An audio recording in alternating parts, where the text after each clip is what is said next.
lahir dalam kehidupan penuh kesulitan. Kemiskinan menjadi teman setia mereka. Bertahan hidup adalah perjuangan sehari-hari. Kakek bekerja di bawah terik matahari, bekerja tanpa henti di ladang, hanya untuk menyerahkan sebagian dari hasil panen mereka kepada para penjajah.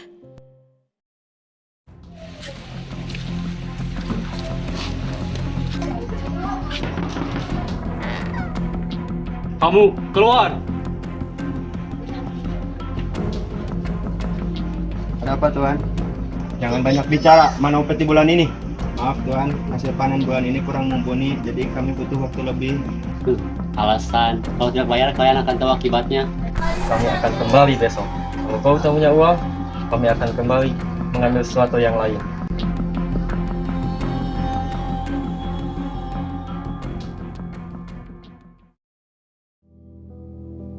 Di malam itu, Suryo belajar satu hal.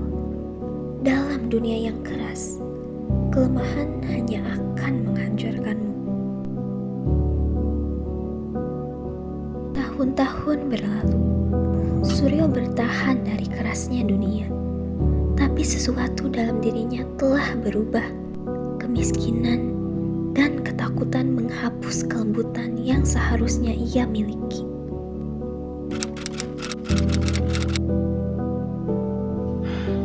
Ia ingin anaknya kuat bukan karena cinta, tapi karena takut anaknya tumbuh menjadi pria lemah seperti dirinya dulu. Kasih sayang digantikan oleh disiplin tanpa ampun. Kelembutan dianggap sebagai kelemahan. Tidak ada ruang untuk kesedihan atau keluhan. Yang ada hanya perintah yang harus dipatuhi.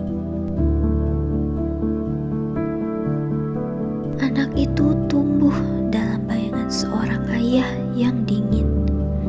Ia belajar diam, belajar patuh. Karena di rumah ini cinta bukanlah hak, hanya ketakutan yang diwariskan.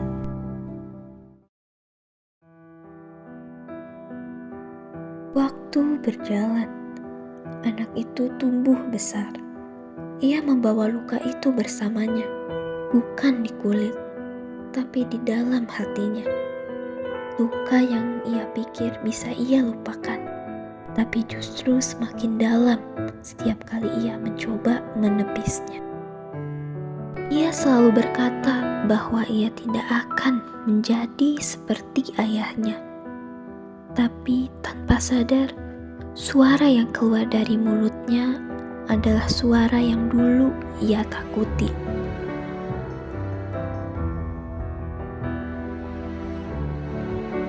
Siklus itu berulang.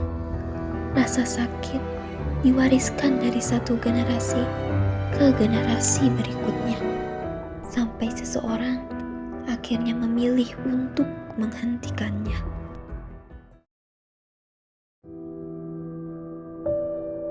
Anak itu tumbuh dalam bayang-bayang ketakutan.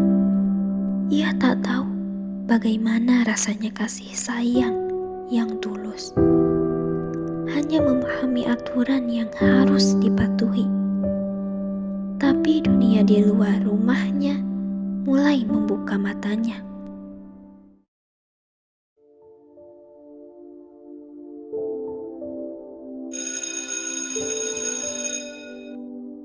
Ibu aku suka meluk aku pas lagi sedih.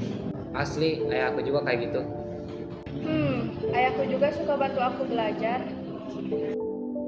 Kata-kata sederhana itu menghantamnya lebih keras dari pukulan manapun.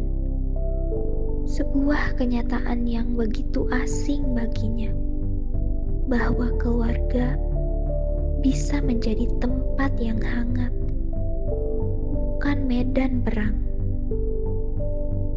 Selama ini, ia mengira semua keluarga sama, bahwa cinta adalah sesuatu yang harus diperjuangkan, bukan sesuatu yang diberikan begitu saja. Tapi sekarang, ia mulai bertanya-tanya,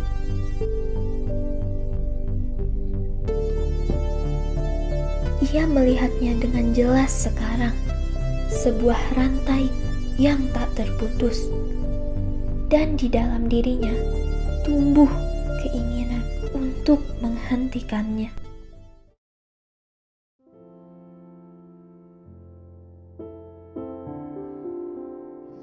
Anak-anak, pernah nggak kalian ngerasa orang tua kalian marah besar karena hal kecil? Seperti mereka terlalu menuntut, melarang banyak hal, atau sulit menunjukkan kasih sayang. Kadang itu bukan karena mereka tidak sayang, tapi karena mereka membawa luka lama yang tidak pernah mereka sembuhkan. Trauma antar generasi itu seperti rantai luka yang diwariskan dari satu generasi ke generasi berikutnya. Misalnya kakek nenek kalian dulu hidup di masa sulit, di zaman perang, kemiskinan, atau keluarga yang keras. Karena itu mereka tumbuh tanpa tahu cara mengekspresikan kasih sayang atau bicara tentang emosi. Dalam ruang kecil itu, bukan hanya satu anak yang belajar tentang luka dan penyembuhan. Semua hati yang hadir mulai merasakan bahwa mereka tidak sendiri.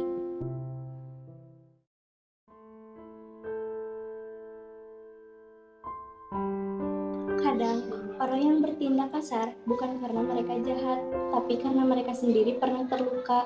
Luka yang gak pernah sembuh akhirnya menyebar ke orang lain. Jadi keluarga aku bukan satu-satunya yang seperti ini. Banyak orang tumbuh dengan luka yang sama, tapi luka itu bukan warisan yang harus diterima begitu saja. Lalu bagaimana cara menghentikannya? Perubahan itu sulit, kadang butuh waktu seumur hidup. Tapi pertama-tama jangan biarkan dirimu ikut tenggelam dalam luka itu. Aku tuh ingin ngebantu keluargaku, tapi aku tuh bingung harus mulai dari mana. Mulailah dengan bersikap baik pada dirimu sendiri, beri dirimu ruang untuk bernafas, untuk merasa aman.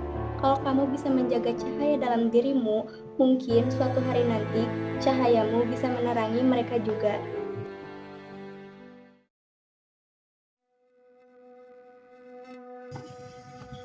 Ini aku nemu waktu baca-baca tentang trauma yang turun dari orang tua ke anaknya, tentang luka yang gak bisa sembuh dan tersisa sampai sekarang. Aku tuh ngerasa masalah kita tuh bukan cuma hari ini aja, tapi dari yang dulu yang gak pernah dibicarain.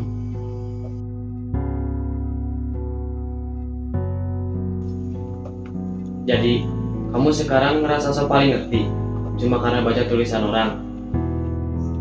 Kenapa sih semuanya harus pakai marah? Kenapa nggak diajak ngomong baik-baik aja? Aku tuh bukan musuh di rumah ini. Aku tuh cuma pengen ngertiin aja. Kamu tuh anak kecil, jangan so ngerti urusan hidup orang tua. Udah Pak, udah. Terkadang rumah bukan tempat paling nyaman. Justru di rumah, orang saling menyakiti tanpa sadar. Bukan karena benci, tapi karena mereka sendiri tak pernah diajari cara yang lebih baik. Anak hanya ingin didengar, tapi tak semua orang tua siap menerima suara selain miliknya sendiri.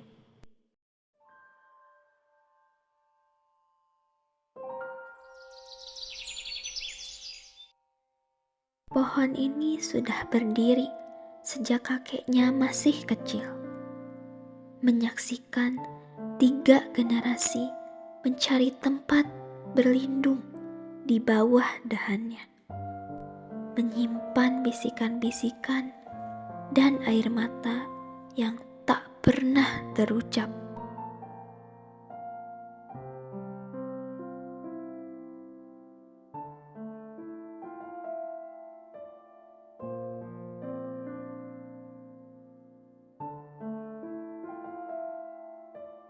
Ini ada yang ketinggalan di meja. Terima kasih.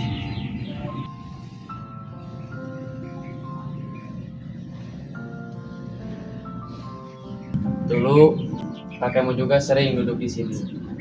Ia tidak pernah banyak bicara seperti pohon ini, diam tapi kokoh. Dulu, Papa juga selalu takut padanya. Bagaimana caranya berhenti takut? Mungkin dengan mengakui kalau kita takut. Terkadang yang dibutuhkan hanya keberanian untuk diam bersama, berbagi ruang dan waktu tanpa kata-kata. Karena dalam keheningan itulah terkadang kita mulai mendengar suara yang selama ini tertutup oleh teriakan.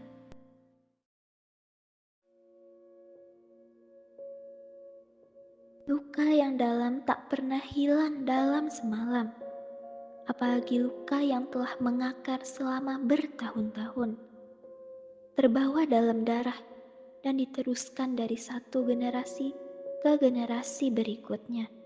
Tidak semua orang mampu melepaskan belenggu masa lalu dengan mudah. Tidak semua hubungan dapat dipulihkan hanya dengan kata maaf.